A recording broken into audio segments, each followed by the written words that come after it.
ekskluziv olarak. Cende. İcazə versəydin otoyu verərdim. Buyurun tamaşa. Buyurun tamaşaçılar.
Güzel bezenmiş Yelay koşumuna Kuykuzu yaman güzelmiş Yelay koşumuna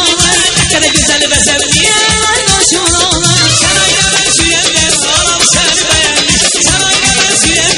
Anam seni beğenmiş Yamanına tanrıdan Koşa koyananlar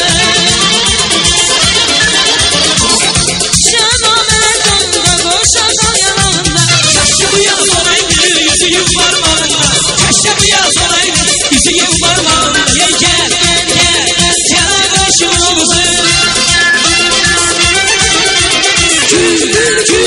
Kül ay koşumuna Keşke bu yaz olaydı Yüzüğüm parmağında Keşke bu yaz olaydı Yüzüğüm parmağında Keşke bu yaz olaydı Yüzüğüm parmağında Keşke bu yaz olaydı Yüzüğüm parmağında Sefere yakın gelsene Yelay koşumuna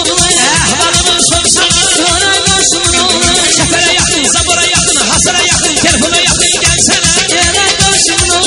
Ahvalımı sorsana Yelay koşumuna Sen aynen silenler, ana seni beğenmiş Ben aynen silenler, ana beni beğenmiş Cemal'e dağına koşa koyanlar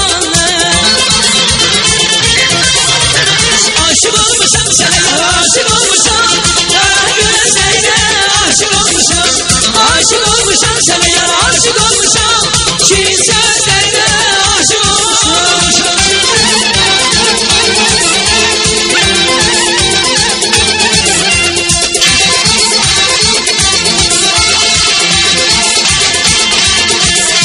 Ömür vurur, seven canlı Görek gibi seni aşık olmuşam Ömür vurur, seven canlı Görek gibi seni aşık olmuşam O güne gelsin de sevgi bağında Niçin yoktur böyle aşık olmuşam O güne gelsin de sevgi bağında Niçin yoktur böyle aşık olmuşam O gözlerine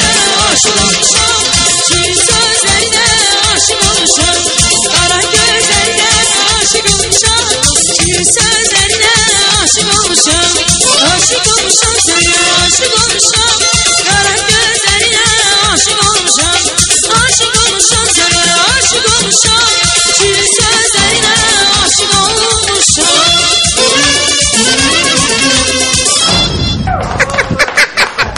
Hadi ne olur